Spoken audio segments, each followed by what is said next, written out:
Vamos a continuar, vamos a venir a la palabra de Dios. Abran sus Biblias, por favor, en Primera de Pedro, capítulo 2, versículos 1 al 10.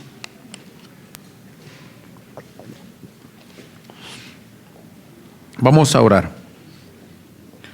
Señor, te doy gracias por este tiempo. Venimos a ti, la roca viva, la roca de nuestra esperanza, roca de nuestra salvación, Señor, a suplicarte, edifica tu iglesia. Tú eres quien está edificando tu iglesia. Habla hoy por medio de tu palabra, Señor, que el rollo del libro, la ley de Jehová, que es perfecta, alumbre nuestras almas y avancemos un paso más como iglesia local. En el nombre de Cristo te lo pedimos. Amén y amén. Bien, mis hermanos, el domingo anterior comenzamos a ver un texto en Primera de Pedro, capítulo 2, versículos 1 al 10, en algo que titulamos Siendo edificados como casa espiritual. Y esta oportunidad vamos a tener la parte B, la parte 2 del mismo mensaje, siendo edificados como casa espiritual. Vimos dos puntos principales el domingo anterior. Lo primero es cómo ve Dios a su iglesia. Y decíamos hacia grandes rasgos que Dios la ve como un pueblo escogido, santo, adquirido por Dios. Pero también decíamos que era una casa espiritual compuesta por cada uno de los creyentes que eran piedras vivas edificándose sobre el fundamento que es la piedra principal, que es Cristo. Y vimos dos maneras en las cuales estamos siendo edificados. Decíamos que éramos edificados al acercarnos a Él y a la palabra de Dios. La palabra de Dios nos está edificando como piedras vivas. Y decíamos, el segundo elemento es, somos edificados cuando como iglesia tenemos comunión. Esas piedras viven la vida en comunidad. Juntos se edifican. Y hoy veremos dos cosas más de cómo ser edificados como iglesia. La primera la encontramos en el versículo 5. Veremos que somos edificados al ser una iglesia que crece en adoración.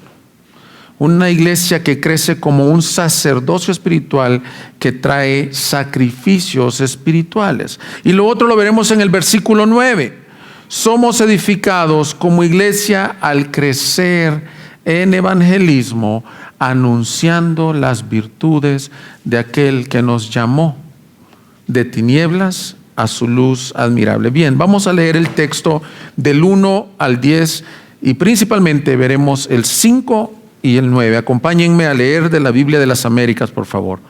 Por tanto, desechando toda malicia y todo engaño e hipocresía, envidias y difamación, desead como niños recién nacidos la leche pura de la palabra, para que por ella crezcáis para salvación, si es que habéis probado la benignidad del Señor, y viniendo a Él como una piedra viva, desechada por los hombres, pero escogida y preciosa delante de Dios, también vosotros como piedras vivas, sed edificados como casa espiritual para un sacerdocio santo, para ofrecer sacrificios espirituales aceptables a Dios por medio de Jesucristo.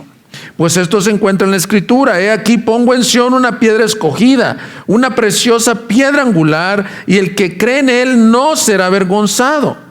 Este precioso valor es pues para vosotros los que creéis, pero para los que no creen, la piedra que desecharon los constructores, esa en piedra angular se ha convertido, y piedra de tropiezo y roca de escándalo. Pues ellos tropiezan porque son desobedientes a la palabra, y para ello también estaban destinados. Pero vosotros sois linaje escogido, real sacerdocio, nación santa, pueblo adquirido para posesión de Dios, a fin que anunciéis las virtudes de aquel que os llamó de las tinieblas a su luz admirable. Pues vosotros en otro tiempo no erais pueblo, pero ahora sois el pueblo de Dios. No habías recibido misericordia, pero ahora habéis recibido misericordia. Entonces veremos esas dos formas que nos dice que somos edificados: creciendo como sacerdocio santo y creciendo en evangelismo. Es muy trágico ver que muchas iglesias definen su visión y su misión, pero con muchas distracciones alrededor. No tienen claro cuál es la función de la iglesia.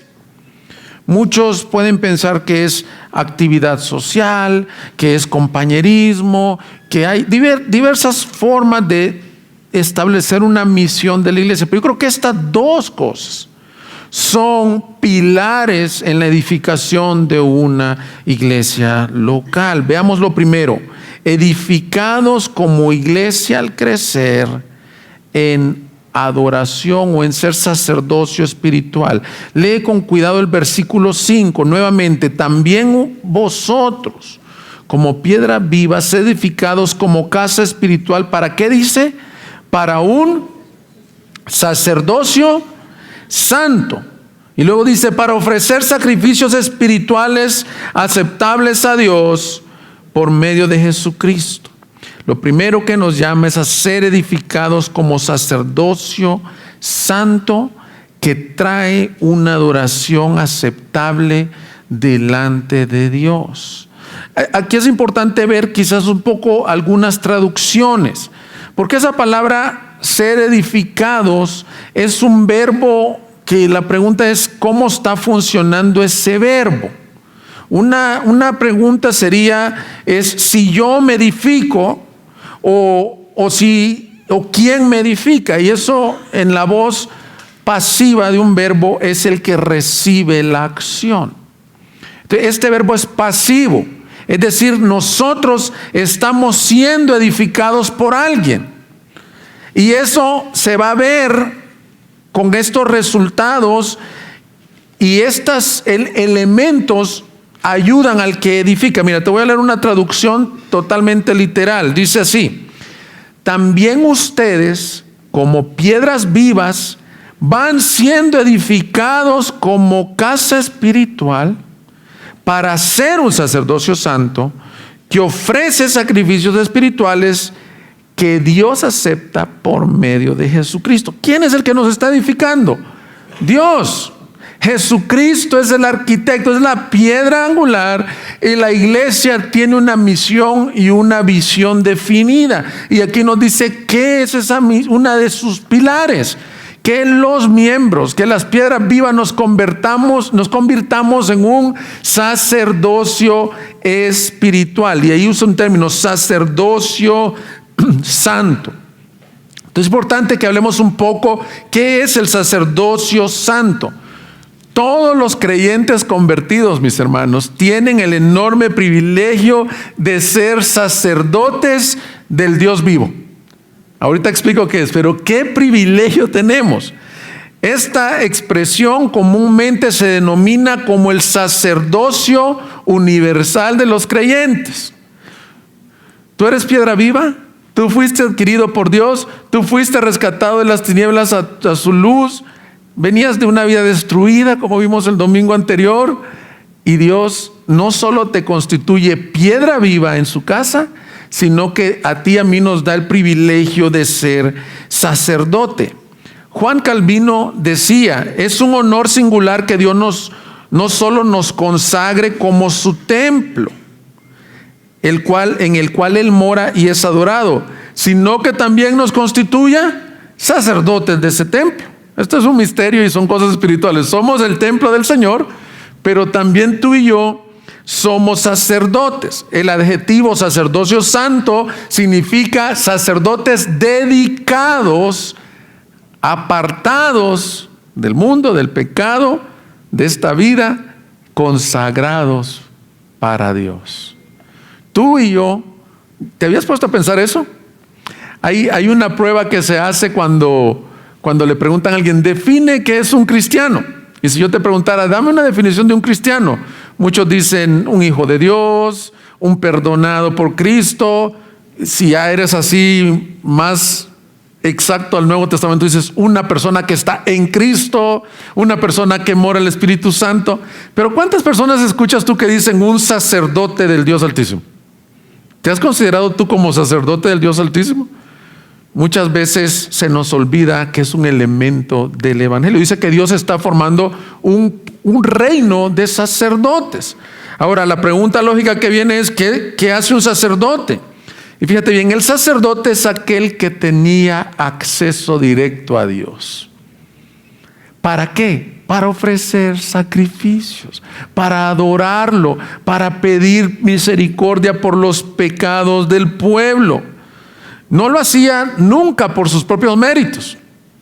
El sacerdote lo hacía por los méritos de la ley levítica, del sacrificio del becerrito, del sacrificio de la sangre. Eso le daba un acceso a Dios.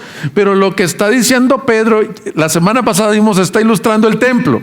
Ahora va más allá de la ilustración y dice, los cristianos tienen un privilegio singular, el de acercarse al Dios vivo y ministrarlo en su presencia. Todo creyente tiene acceso a Dios y ya no necesita ningún mediador más que el sacrificio de Cristo hecho de una vez y para siempre. Eso te debería dar un gozo tremendo, mis hermanos. Yo no sé si te has encontrado con personas, a nosotros nos pasa a los pastores, creo que a Luis le pasa que, pastor, ore por mí porque usted está más cerca de Dios. No es cierto. Tú y yo tenemos el mismo acceso a Dios si eres hijo de Dios, y tú puedes venir delante de su presencia con toda confianza. Hebreos 10:19 dice, entonces, hermanos, ¿eres un hermano? Sí, puesto que tenemos confianza para entrar al lugar santísimo por la sangre ¿de quién? De Jesús, por un camino nuevo y vivo que Él inauguró para nosotros por medio del velo, es decir, su carne. Y puesto que tenemos un gran sacerdote sobre la casa de Dios, acerquémonos con corazón sincero, en plena certidumbre de fe, teniendo nuestro corazón purificado de mala conciencia y nuestro cuerpo lavado con agua pura. Hermanos, esto es un privilegio muchas veces ignorado o descuidado por la iglesia. Nadie se puede acercar al Dios Santo. No hay persona tan buena, no existe obra tan enorme que te acerque a Dios. Cuando Moisés subió al monte Sinaí y el Señor se le presentó en una zarza ardiendo. Y lo primero que le dijo, Moisés, quítate el calzado de tus pies, porque el lugar que pisas es santo. Ahora, tú y yo estábamos excluidos de Dios. No nos podíamos acercar a Dios. ¿Y sabes qué es lo trágico? Todo hombre quisiera poderse acercar a Dios, pero no puede. El camino está cerrado, es imposible.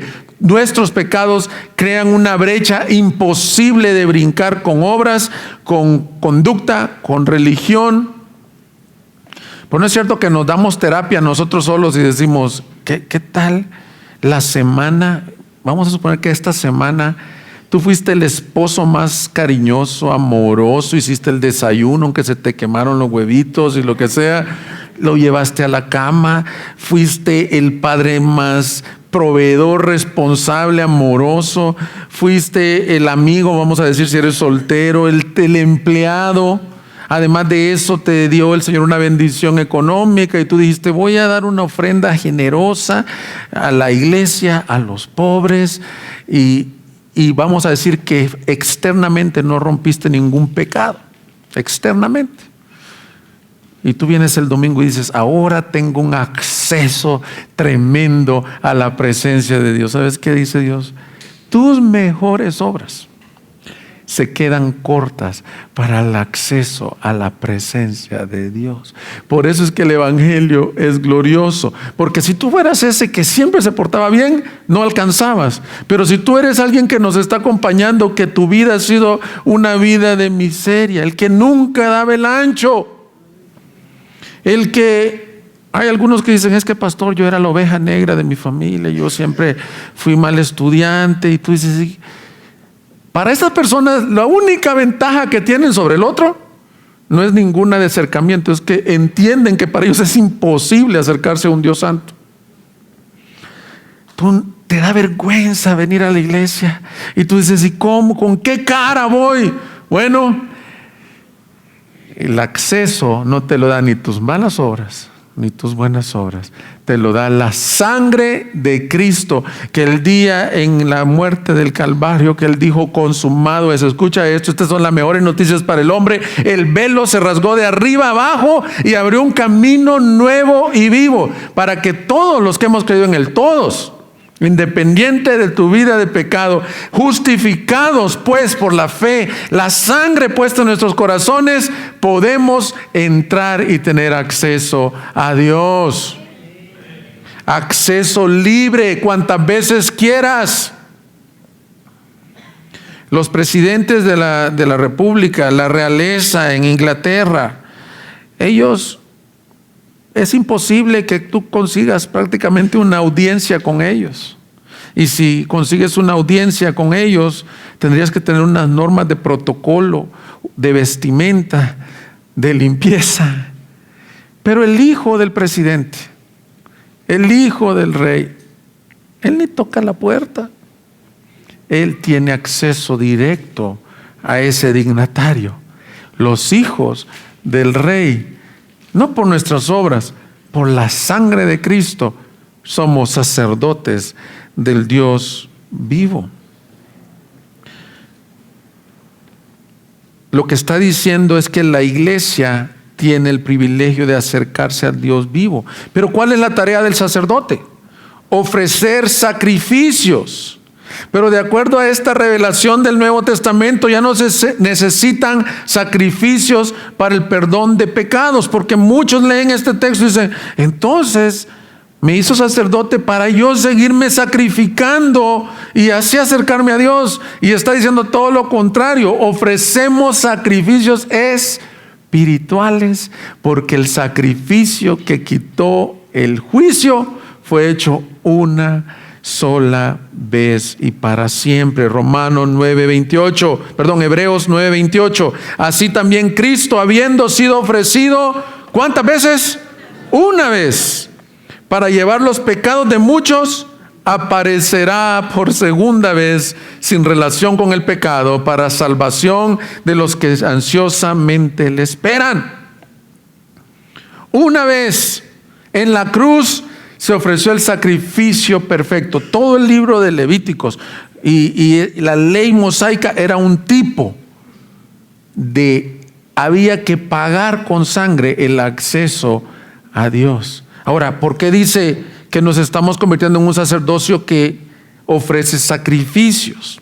Lo que un miembro del sacerdocio de todos los creyentes hace es ofrecer, escucha esto, sacrificios de gratitud a Dios por la magnífica obra de redención llevada a cabo por Cristo. No es un sacrificio de pesar. Tengo que ir a servir a la iglesia. Tengo que ir a adorar a Dios, y como si tuviéramos que sufrir para no. Es un sacrificio de alabanza. ¿Verdad que es un contraste?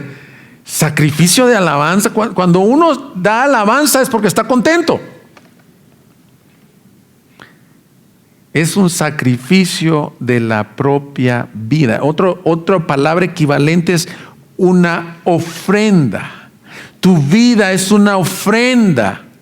Eso me gusta a veces del inglés, que del griego se tradujo al inglés estas palabras un poquito diferente, porque sacrificio sí tiene la connotación.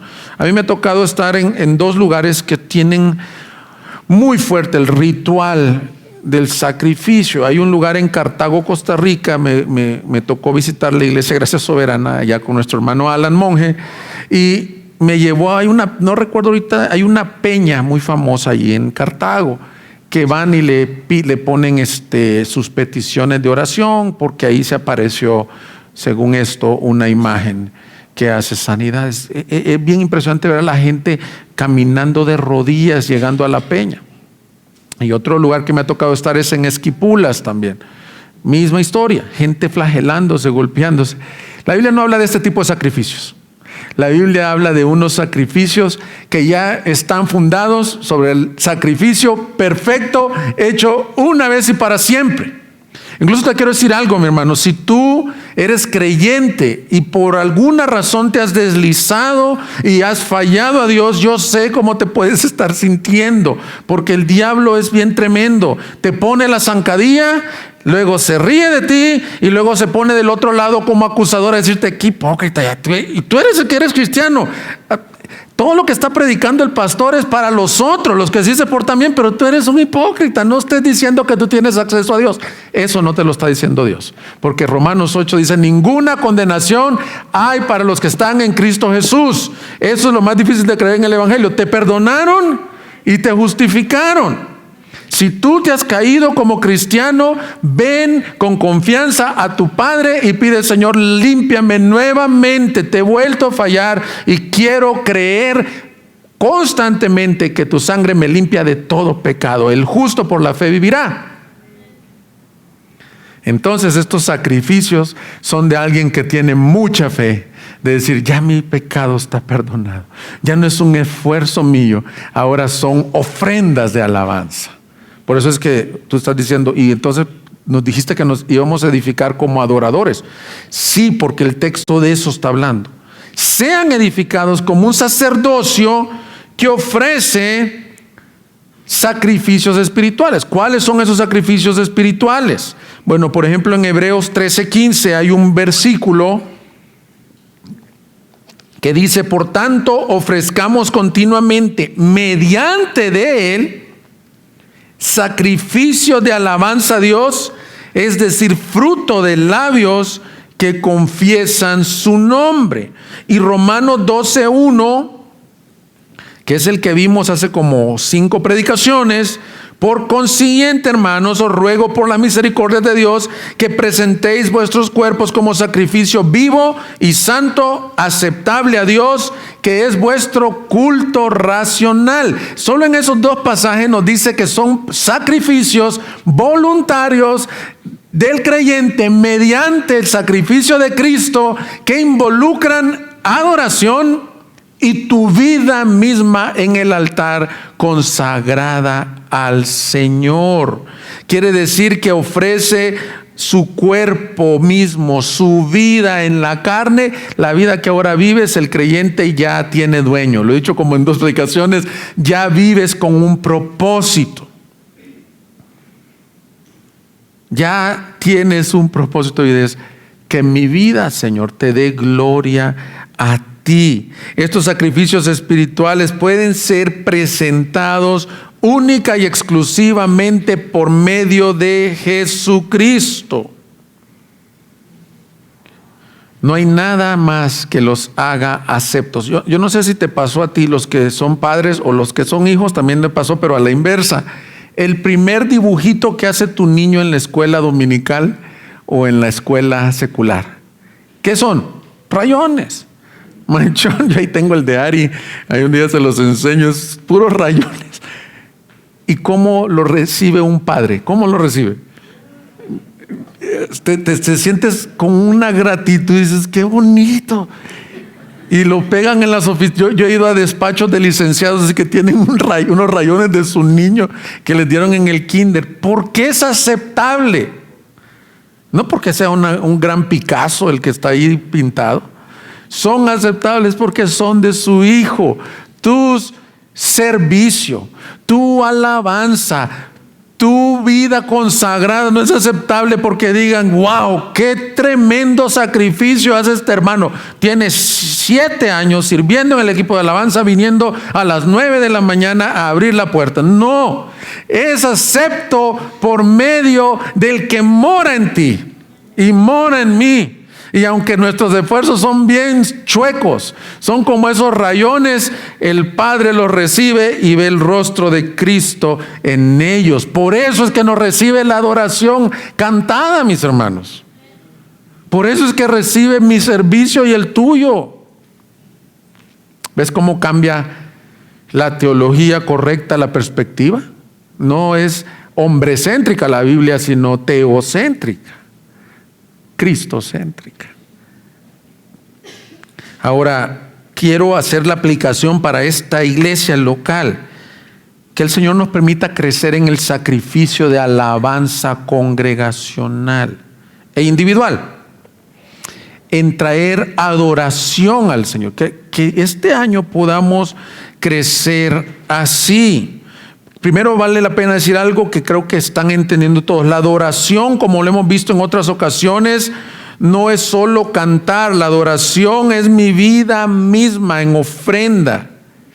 Pero a la vez, la adoración como fruto de labios es un mandato y un pilar de las iglesias. Frutos de labios que confiesen su nombre. Quiero hablar un poco de la adoración corporativa de la iglesia e individual y pedirle al Señor, ayúdanos a crecer como un sacerdocio que trae adoración espiritual. La iglesia siempre ha sido conocida por ser el pueblo que canta alabanzas. Y tú dices, sé que han habido corrientes en donde se ha minimizado el hecho de cantar. Otras personas le han temido al canto porque dice está involucrada las emociones. No estamos hablando nada de eso. Estamos hablando del mandato bíblico que la Escritura enseña en Colosenses 3:16. Desde el primer siglo dijo en Colosenses 3:16 que la palabra de Cristo habita en abundancia en vosotros, con toda sabiduría, enseñándoos, amonestándoos unos a otros con salmos, himnos y canciones espirituales. Hasta ahí podría decir alguien, sí, pero no dice nada de cantar. Dice, amonéstense con salmos. Yo te lo puedo leer un salmo y te amonesto con el salmo. Pero luego dice, cantando a Dios con acción de gracias en vuestros corazones. Es tremendo ver un estudio histórico de la adoración congregacional, que en las catacumbas, que estaba prohibido proclamar que eras cristiano, se metían en las catacumbas. Yo no sé cuántos de los que están aquí han tenido la oportunidad de viajar a Roma, y es impresionante cuántos kilómetros hay bajo la tierra, y se han encontrado las inscripciones de las catacumbas, himnos, salmos. Y se dice que los cantaban en voz bajita, pero cantaban al Señor. Vemos en el registro de la Escritura que el Señor mismo, con sus discípulos, allá en el aposento alto, dijeron, cantemos un himno. Vemos a Pablo y Silas en el segundo viaje misionero, ahí verifican por favor, llegando a estar encarcelados en Filipos. Habían sido golpeados esa noche. Dicen que eran unas golpizas, mis hermanos, que te dejaban prácticamente con fiebres, con dolores. Y le dice Pablo a Silas, hermano Pablo, ¿qué hermano Silas? Cantemos un himno, un salmo.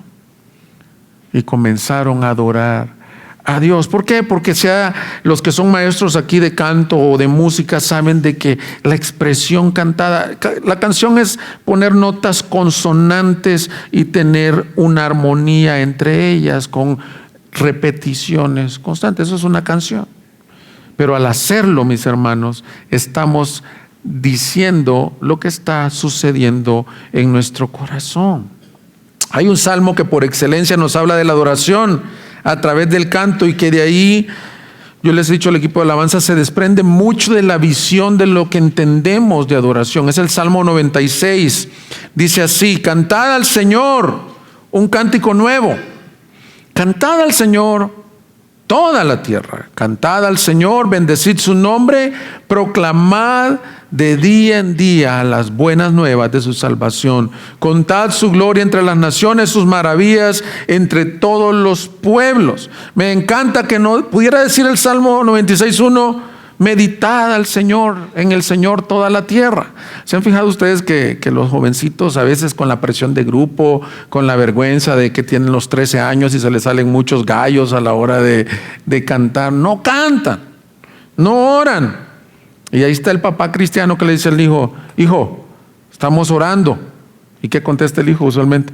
Aquí lo estoy haciendo en mi corazón, papá, porque el Señor ve el corazón y no escucha la voz. Bueno, está bien, Dios Porque alguien podría argumentar, yo he dado clases en secundaria y me han dicho, ¿y si una persona no tiene el don del habla, si es mudo? Pues sí, a esa persona Dios la puede escuchar en sus pensamientos, y a ti también. Pero vivimos en tiempo, mis hermanos, en donde tenemos libertad para cantar.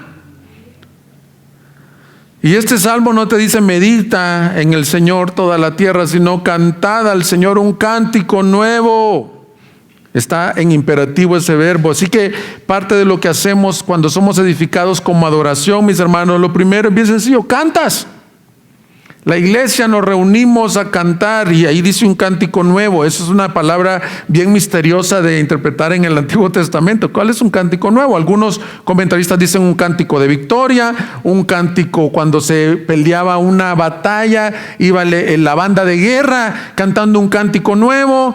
Pero con la revelación del Nuevo Testamento, muchos han dicho, ese cántico nuevo no es ni más ni menos que el cántico que pueden tener los que han nacido de nuevo. Salmo 40 dice: al Señor esperé pacientemente, y Él se inclinó a mí y oyó mi clamor. Me sacó del hoyo de la destrucción, del lodo cenagoso. Asentó mis pies sobre una roca y afirmó mis pasos. Puso en mi boca un cántico nuevo. Y luego dice que es un cántico de alabanza a nuestro Dios. Esa es la historia de los que hemos sido salvos. Yo recuerdo mi vida antes de Cristo hasta los 17 años, pura amargura. Los 15, los 16, los 17 años. Si tú tienes un adolescente de esa edad que no conoce a Cristo, creo que entiendes a las personas que me rodeaban. Nunca quería hablar con nadie, nunca quería mostrar vulnerabilidad en mis sentimientos, todo giraba alrededor de mí. Pero el día que Cristo llegó a mi corazón, Él me sacó de un tremendo lodo cenagoso, de suciedad, de un hoyo. ¿Y sabes qué vino inmediato? Él puso en mi boca un cántico nuevo, un gozo. ¿Y sabes qué es? Alabanza a nuestro Dios. Alabanza a nuestro Dios. Dice que canté toda la tierra. El propósito del evangelismo, miren, el pastor John Piper lo pone así. Hay un libro que se llama Let the Nations Be Glad, que las naciones se alegren en él, y está basado en el Salmo 97, que es el que sigue. Dice: te alaben, oh Dios, todos los pueblos te alaben. Y él dice: cuando nosotros vamos a evangelizar, llegamos con este mensaje: conozcan al Dios que es digno de ser adorado, para que todas las naciones le den la gloria a Dios.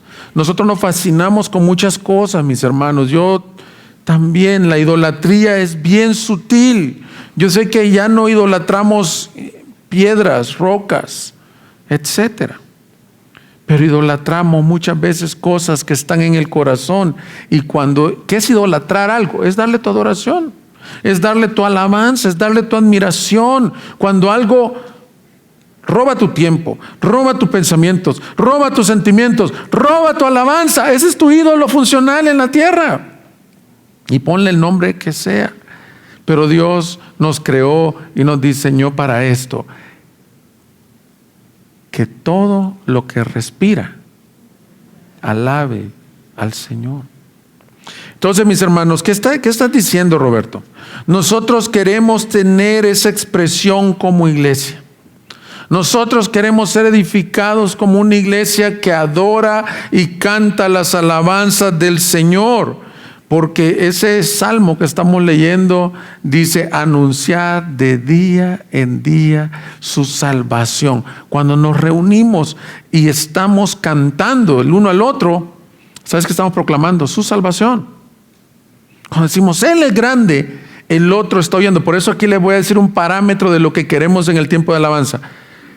Le he dicho a los muchachos: no tiene que ser música tan estridente que no deje oír lo que los otros están haciendo, porque no venimos a escuchar un concierto, venimos a servir al Dios vivo y venimos a escucharnos y ser alentados unos a otros. Cuando el otro está cantando y está proclamando la salvación del Señor, tú y yo somos alentados. No hay mayor gozo para mí de escuchar a la congregación dándole toda la gloria al Señor. Y todo esto está sobreentendido, que estamos hablando de la adoración de sacerdotes espirituales que han sido convertidos, y no solo del diente para afuera.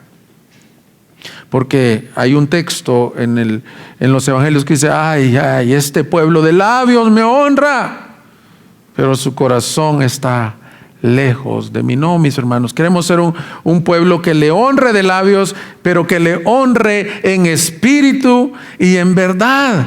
Mis hermanos, queremos proveer cada domingo una experiencia de adoración, expresiones tales como: voy a llegar cuando termine la alabanza, o yo no adoro al Señor porque eso tiene que ver con las emociones, o lo importante es la predicación y no la adoración. Están infundadas en la Escritura, porque tú y yo somos sacerdotes adoradores de Dios en todo tiempo. Pero también es incongruente que adores solo el domingo aquí y toda la semana no adores a Dios. Porque 1 Corintios 10:31 es un versículo lema casi para mí, me lo predico muy constantemente. Si pues comes o bebáis o hagáis cualquier otra cosa, hacedlo todo para la gloria de Dios. Entonces, estimado hermano que trabajas en un banco, ahí puedes estar adorando a Dios, no necesariamente cantando, tienes que estar atendiendo a los clientes. El doctor está operando, el cirujano, pero está dando gloria a Dios. ¿Sabes cómo lo hace? Bien práctico. Está diciendo: gracias, Señor, porque me diste este don, esta habilidad, permíteme ser un instrumento. Ahí está adorando a Dios. El ama de casa, no es que pongas la radio y andes ahí con la escoba cantando todas las alabanzas, ¿verdad? Y hasta, no es eso, es que estés ahí dando toda la gloria de Dios, no quejándote. Fíjate cómo somos los humanos. La queja es evidencia que no hay adoración en tu vida. Está el ama de casa que se queja porque no tiene ayuda en la casa. Está el ama de casa que se queja porque la ayuda que tiene no le ayuda. Está la madre que dice: ya estoy quejándome porque tengo 2, 3 niños bien insolentes. Y está la otra esposa que dice: yo me quejo porque no tengo ni un hijo. Entonces, si te fijas, la adoración y la alabanza tiene que ver con entender quién es Dios y quiénes somos nosotros. Venid, acerquémonos y postrémonos delante de Dios, porque Él es nuestro Dios y nosotros somos su pueblo, ovejas de su prado. Entonces, en todo lo que haces estás adorando a Dios. Pero como iglesia queremos crecer en adoración. ¿Cuál es nuestra experiencia como iglesia local en el servicio de oración? Te animo que los domingos no vengas nada más como espectador. De hecho, tradicionalmente el servicio dominical, el nombre que se usa en muchas iglesias es el culto o el servicio de adoración, porque todos venimos como sacerdotes, no venimos como consumidores, no venimos a sentarnos a ver qué traen en la predicación, a ver qué les van a dar a los niños y a ver cómo cantan los de la alabanza. Yo me siento a escuchar. No, venimos a ministrar al Dios vivo. Cuando tú estás cantando, cuando tú estás dando tu servicio en escuela dominical, cuando tú estás tocando un instrumento, cuando tú estás dando la bienvenida, cuando tú estás entregando tus ofrendas, cuando yo estoy predicando la palabra, estamos adorando al que es digno. El que Él sea digno es independiente de tu estado de ánimo, sentimientos o de tu dignidad. Él sigue siendo rey y Él no se ha movido de su trono. Por tanto, Él es digno. Yo sé que algunos de ustedes vienen con tremendas pruebas, pero te quiero decir algo. Entra a la presencia del Señor, mi hermano. Ahí tus problemas se hacen como nada comparado con la grandeza de Cristo. Entonces, mis hermanos, no tiene nada que ver con emociones, pero el texto nos da a entender con cantar, con aplaudir, dice otros dice gritos de júbilo. No te sientas mal. Obviamente hay un orden establecido en 1 Corintios de lo que es un servicio, y cuidaríamos los pastores y liderazgo que se mantenga ese orden. Pero yo no voy a no me voy a sentir mal porque un hombre o una mujer de esta congregación venga a derramar su corazón y prorrumpir. ¿Qué le suena prorrumpir? Prorrumpir en cántico, prorrumpir en alabanza a Dios. Amén. Algunas definiciones de adoración, dice Robert Rainbourn: la adoración es la actividad de la nueva vida del creyente, la actividad en el cual, reconociendo la plenitud de la deidad como está revelada en la persona de Cristo Jesús y sus actos redentivos poderosos, busca por el poder del Espíritu Santo dedicarse a vivir a la gloria, honor y obediencia a Dios. O sea que tu servicio es adoración. Todo lo que haces es adoración. Dice Bob Coughlin: la adoración cristiana es la respuesta habilitada del pueblo de Dios, redimido de Dios, a su autorrevelación que exalta a Dios en Cristo en nuestra mente, afectos y voluntad en el poder del Espíritu Santo. Eso es, adoramos a Dios. La adoración entonces es teocéntrica. Dice Jeff Purswell: en la adoración la gente necesita ver a Cristo en su suficiencia y su gloria. No se trata de que nos sentimos bien, que le bajamos a las luces para que te sientas aquí tocado, dicen así, por la presencia. No, necesitan a ver a Cristo y a su gloria y suficiencia. Cuando Cristo es exaltado en una iglesia, mis hermanos, hubo una pareja que cuenta este testimonio. El pastor John Piper decidió predicar Isaías 6 sin dar ninguna aplicación, y él mismo dice: yo no recomiendo que se haga eso en los púlpitos. Nomás habló de la gloria. Isaías 6, para los que conocen, es el texto que dice: santo, santo es el Señor de los ejércitos. Ese día él se fue meditando, dije: no hice ninguna aplicación a las personas. Allí había una pareja que domingos después se acercó a él y le dijeron: pastor, le quiero decir que hemos vivido una tragedia como familia.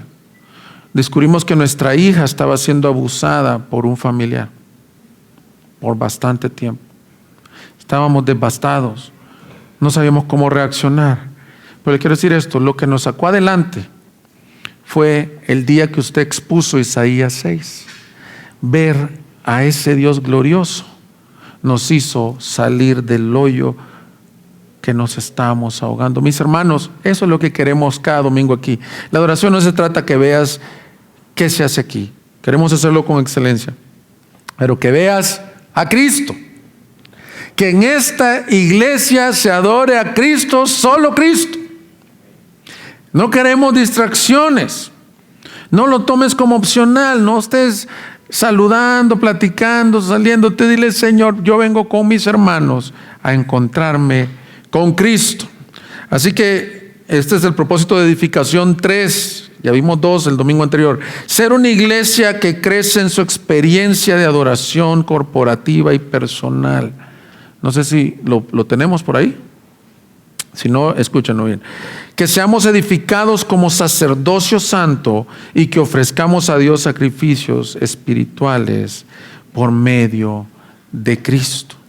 Bien. Segundo, no solo dice eso el texto: crecemos como sacerdocio espiritual, pero crecemos o somos edificados al crecer en el evangelismo. Ve con atención el versículo 9, por favor. Pero vosotros sois linaje escogido, real sacerdocio, nación santa, pueblo adquirido para posesión de Dios. Y ahí hay un afín. O sea, te compraron, te adquirieron, te salvaron por gracia, para un propósito definido, para que anuncies las virtudes de aquel que os llamó de tinieblas a su luz admirable. Que nuestras vidas anuncien las virtudes de Cristo. Lo primero que quiero decir de ese texto es que tiene una connotación de anunciar a Cristo en 2 aspectos: en vida y en palabra. O sea, no solo es anuncien las virtudes de Cristo, no. Vivan de tal forma que la gente diga: esa persona representa a Cristo en la tierra. Una gran responsabilidad, mis hermanos. Yo ayer meditaba en esto y me preguntaba: los que no conocen a Cristo podrían identificar por mi vida y la de mi familia que yo tengo algo diferente. Miren, las embajadas, especialmente las embajadas americanas, en cualquier lugar que he visitado una embajada o consulado americano, tú entras a ese lugar, inmediatamente sientes que estás en los Estados Unidos. ¿Por qué?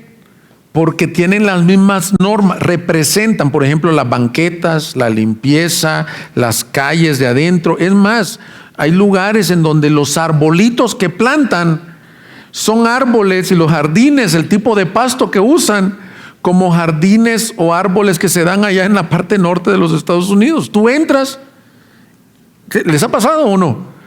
Representan fielmente a los Estados Unidos. No sé, no me ha tocado ir a otros consulados o embajadas. A lo mejor representan a nuestros países también en otros lugares. ¿Qué estoy diciendo con esto? La iglesia es una embajada con embajadores del reino.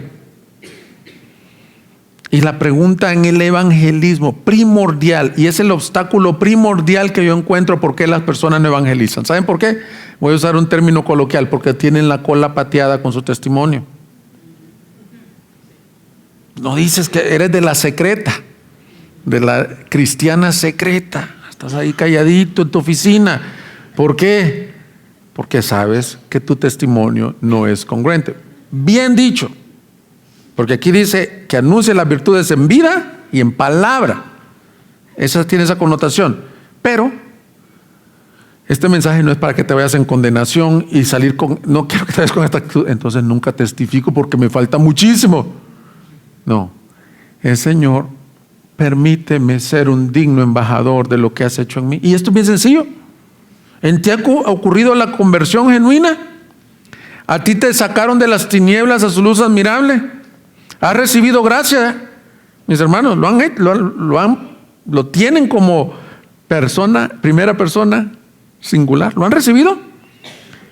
Entonces, vive eso frente a otros. No tienes que apantallar y tener una máscara de religiosa. Tienes que decir: esto es lo que la gracia de Dios ha hecho en mi vida. Yo era esto y esto, pero Cristo me encontró. Ven a Él y Él puede transformar tu vida. Él puede hacer una obra en ti. Mira, 2 Corintios 5:18 dice: y todo esto procede de Dios, quien nos reconcilió consigo mismo por medio de Cristo y nos dio el ministerio de la reconciliación. ¿Quiénes pueden ser evangelistas? Única y exclusivamente los que han sido reconciliados. Si tú no entiendes eso en tu vida, si tú lo que predicas es una religión, o predicas ven a la iglesia, te va a ir bien, o no has entendido el evangelio, entonces es bien difícil que seas un evangelista.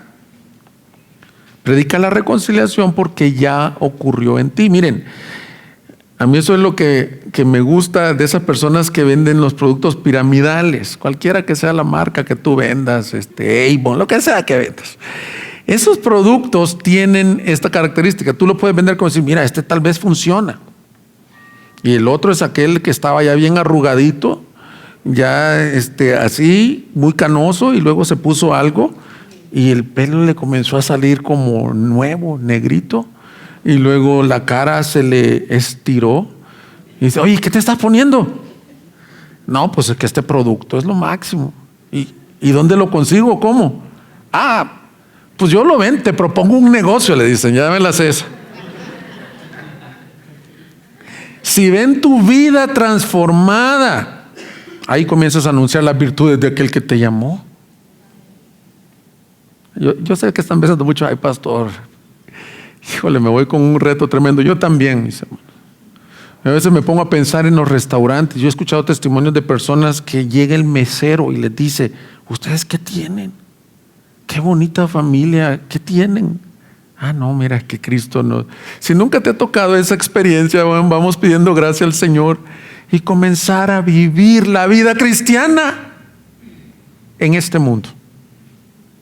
No estoy hablando de perfección, pero anuncias habiendo sido reconciliados. Sigue leyendo 2 Corintios 5, en el 19, dice: a saber que Dios estaba en Cristo reconciliando al mundo consigo mismo, no tomando en cuenta a los hombres sus transgresiones, y nos ha encomendado a nosotros la palabra de reconciliación. Por tanto, somos embajadores de Cristo, como si Dios rogara por medio de nosotros. En nombre de Cristo rogamos, reconciliados con Dios. Y eso nos lleva a lo segundo, porque nadie puede ser convertido si no se le anuncia el evangelio de la reconciliación. Esa es una excusa bien común. Algunos dicen de que San Agustín usaba esta expresión: yo vivo y luego testifico. O sea, es decir, primero soy y la gente me pregunta con eso, con mi testimonio. Bueno, algunos dicen: no, yo solo vivo ante la gente, nunca testifico. Bueno, tampoco. La palabra de Dios dice que fuimos un pueblo adquirido para anunciar. Y lo que estoy diciendo es que congruente con tu vida, con tu palabra. Anunciar las virtudes de aquel que nos llamó a tinieblas a su luz admirable significa proclamar el evangelio. El patrón bíblico es de expansión. No es para que nos quedemos las mismas personas todo este año. El propósito de Dios es que tú te expandas, te reproduzcas, además te multipliques, porque hay un error bien común en cuanto al evangelismo. El evangelismo no está desligado del discipulado. Siempre que ves en la Biblia es evangelismo y discipulado. Es más, hay muchos mecanismos que las iglesias emplean para evangelizar y qué bueno los esfuerzos, pero el patrón bíblico es bien sencillo: es ir y hacer discípulos. No tengo nada en contra particularmente, pero voy a decir, no es mi método preferido el solo esparcir la semilla. Tiene su fruto. Hay personas aquí a lo mejor que se convirtieron en una predicación al aire libre. Gloria a Dios. Gloria a Dios por las campañas evangelísticas, gloria a Dios por los misioneros. Pero todo misionero y cristiano y predicador al aire libre debe saber esto: el propósito de Dios es la iglesia, es evangelizar, llevarlos a ser discípulos, discipularlos y establecer iglesias locales. En el Nuevo Testamento no vemos que salían, yo les llamo misioneros mochileros, que nomás andan esparciendo el evangelio, y hay fruto. Y los admiro por su fidelidad. Pero el patrón bíblico es establecimiento de iglesias. Discipulado. Y miren, como son mensajes de visión, ya ahorita pusimos fecha de regresar con nuestra serie en Romanos. Sí les quiero hablar aquí como visión pastoral para esta iglesia. Luis decía: pidámosle al Señor un alma este año. Ahora, no vayas a poner aquí tu teología, entonces decir: pero es que Dios ya sabe quién tiene los escogidos y todo esto. Él ya lo sabe, pero como nosotros no sabemos, nosotros somos llamados a proclamar las buenas nuevas del evangelio. Y el reto es hacerlo. Fíjate lo que nos pedía el pastor Luis: con uno. ¿Qué tal si cada uno de nosotros nos multiplicamos en uno? Nos doblamos en un año. Pero es llegar a anunciar el evangelio, servirlo, discipularlo y dejarlo establecido como parte de la iglesia. Yo, mis hermanos, sí, en la gracia de Dios, como hablé hace 3 domingos, le pido al Señor que me dé ese corazón. ¿Sabes qué es? No es un reto de decir voy a ser bien evangelista, es carga por los perdidos. Porque el versículo 10 nos marca todo el parámetro. ¿Qué dice el versículo 10? Ustedes en otro tiempo no erais pueblo, pero ahora sois el pueblo de Dios. No había recibido misericordia, pero ahora habéis recibido misericordia. En pocas palabras, no es tenemos que ser evangelistas este año, no. Por decir, mira la gran misericordia que Dios ha tenido de tu vida, y a lo mejor no la ha tenido de tu hermano, de tu cuñado, de tu papá, de tu mamá, de tu hijo. Ve y anúnciale las virtudes de aquel que te salvó. Romanos, por favor, capítulo 10, versículo 14. Romanos 10, 14. ¿Cómo pues invocarán a aquel en quien no han creído? ¿Y cómo creerán en aquel de quien no han oído? ¿Y cómo oirán sin haber quien les predique? ¿Y cómo predicarán si no son enviados? Tal como está escrito: cuán hermosos son los pies de los que anuncian el evangelio del bien. Sin embargo, no todos hicieron caso al evangelio, porque Isaías dice: Señor, ¿quién ha creído nuestro anuncio? Así que la fe viene del oír, y el oír por la palabra de Cristo. Voy a empezar a explicar esos versículos de atrás para adelante. La fe, vamos a empezar todavía más allá. Para que una persona sea salva necesita tener fe en Cristo. Pero esas personas, dice el versículo 17, están sordas, porque están muertas. Un muerto no oye. El muerto espiritual está sordo. Entonces, por medio del anuncio les viene el oír. Oyen. Y ese oír no es tu voz ni la mía. Es la de Cristo. Es la palabra de Cristo, el rema de Cristo. Esa es la traducción que se usa ahí. Y esa palabra produce la fe. Y por ella son salvos los hombres. Ahora, vámonos al versículo 14. Dice: ¿cómo creerán en aquel de quien no han oído? ¿Y cómo va a oír alguien? Por medio del anuncio, mis hermanos. Por medio del anuncio. Que Dios pueda poner esta frase en nuestro corazón. Si hemos dicho que el método de salvación que Dios dejó es fe en Cristo, ¿cómo creerá tu familiar? ¿Cómo va a tener fe en Cristo tu vecino, tu amigo? ¿Cómo? Se necesita que le anunciemos a Jesús que murió y resucitó. Es bien difícil a veces, hermanos, tener claro estos puntos. Pero ¿qué tengo que anunciar? Así, en forma bien sencilla. El evangelio. Si no sabes qué anunciar, lee de tarea 1 Corintios 15 del 1 al 3. Ahí Pablo resume de qué es el evangelio. Que Cristo murió por nuestros pecados. Quiere decir que tienes que anunciar la muerte, el sacrificio de Cristo. Tienes que anunciar cuál es el problema del hombre que se llama pecado, pero que resucitó al tercer día para nuestra justificación y que está sentado a la diestra de Dios. Ahora, es bien importante que no andes queriendo sacar decisiones. Déjale eso al Señor. Tu responsabilidad es presentar a Cristo y a este crucificado. Yo no, cuando digo no sacar decisiones, es que digas: a ver, apunta aquí y haz esta oración conmigo. Pero lo que sí está llamado es a urgir. Es decir, si escuchas hoy la voz de Dios, corre a Él. Ninguno que viene a Él puede ser echado fuera. Y yo no estoy regañando a esta iglesia, porque esta iglesia es muy evangelística. De hecho, el jueves en el hospital me dicen que hubo una gran bendición. Pero recibamos la amonestación si alguien aquí se ha enfriado en el evangelismo. Hay alguien aquí que dice: Señor, yo necesito anunciar a mis amigos. Luego dice: ¿cómo oirán si nadie les predica? La palabra predica es keruso, que significa proclama. Proclama. Alguien, ha dicho la expresión: yo predico sin palabras, y si es necesario hablo. No. La palabra, proclama la palabra de Dios. ¿Y cómo predicarán si no son enviados? Ahora, la iglesia ya fue enviada.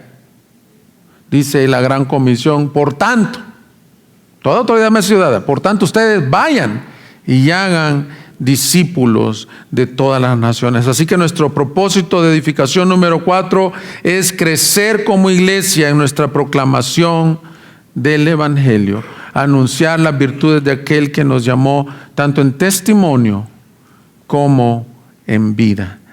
¿Qué les parece si le pedimos esto al Señor? Señor, edifica esta iglesia. Queremos ser una iglesia de adoradores y una iglesia de evangelistas. Pongámonos de pie y vamos a darle gloria al Señor. Búsquenos en Facebook y YouTube como Iglesia Gracia Soberana Guadalajara y visita nuestra página de internet igsg.org.mx y disfruta de este y otros mensajes. Visítanos, estamos en Avenida San Luis Gonzaga, 5114, Zapopan, Jalisco, México. Estaremos felices de recibirte.